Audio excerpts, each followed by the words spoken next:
Welcome to our budget special, The Big Debate, where we debate issues that will make the big difference when it comes to achieving the 10% growth target, the one that we've set here on UTVI. Tonight we ask, how far are we from the common Indian market, or the common market which will ultimately ensure not just a uniform tax structure across domestic markets for products, but also free movement or simple and easy movement of goods across the country in a manner perhaps similar to countries or blocs like the European Union. To join us on the show tonight are Dr. Jay Narayan Vyas, spokesperson for the government of Gujarat, joining us from Ahmedabad; Abhishek Somani, Joint Managing Director of Somani Ceramics Limited from New Delhi; and Satya Poddar, partner at Ernst & Young, an expert on GST or general sales tax, also from Delhi, as we debate the present and future of goods and services tax, and that will finally ensure that regime that we've been talking of. Gentlemen, thank you very much for joining us on the show. Let's get an industry view first, and let me begin with you, Mr. Somani. As I understand it, you have manufacturing operations in Haryana as well as in Gujarat.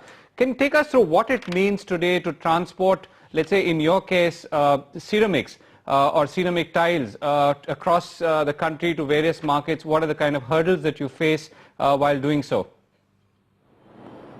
Well, the hurdles don't begin only with transportation. They begin right from purchasing the goods, where we are levied taxes on the purchases, and then the excise is paid on top of that. So it's really a multiple taxation which is clearly hurting the consumer at the end of the day. And also the transportation, we're paying service tax on transportation. When we reach a state, various states have various different taxations. The VAT rate itself is different in certain states. Apart from that, there is entry taxes, local area development taxes, octroys, and various forms of taxes which make it that much more difficult for us to transport our goods freely across a market.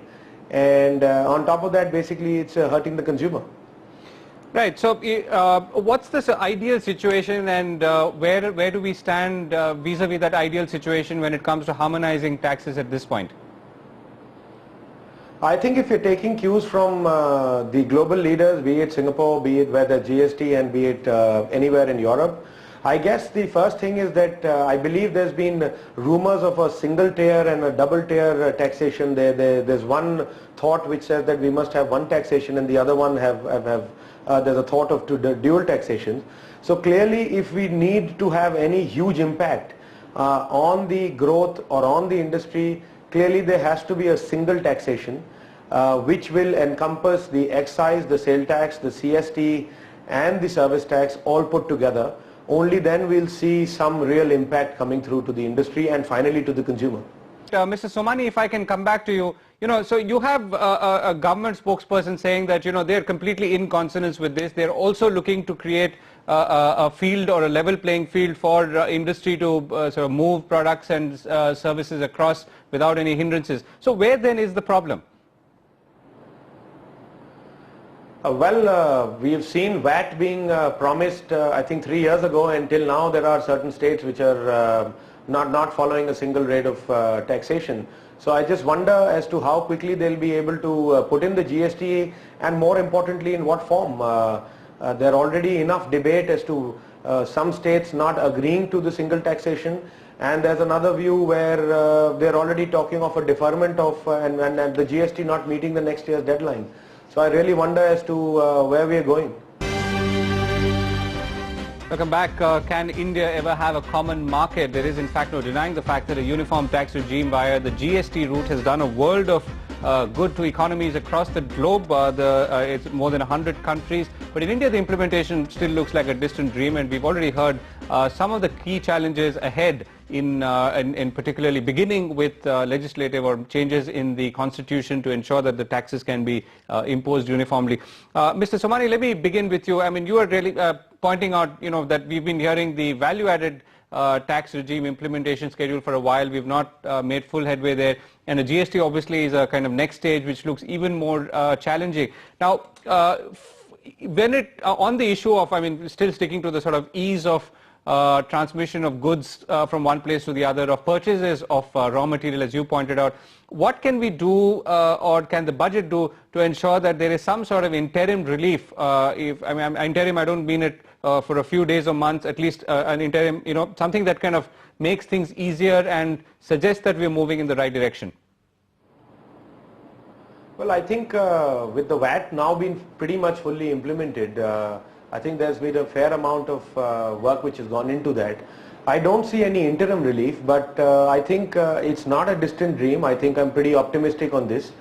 They have implemented VAT in the past, and the GST seems to be going the right way, and I think I totally agree and endorse the view of Mr. Podar, where what the government needs to do or in the budget is empower a team who will design and look at the very complex Indian market, which is greatly different from the rest of the world.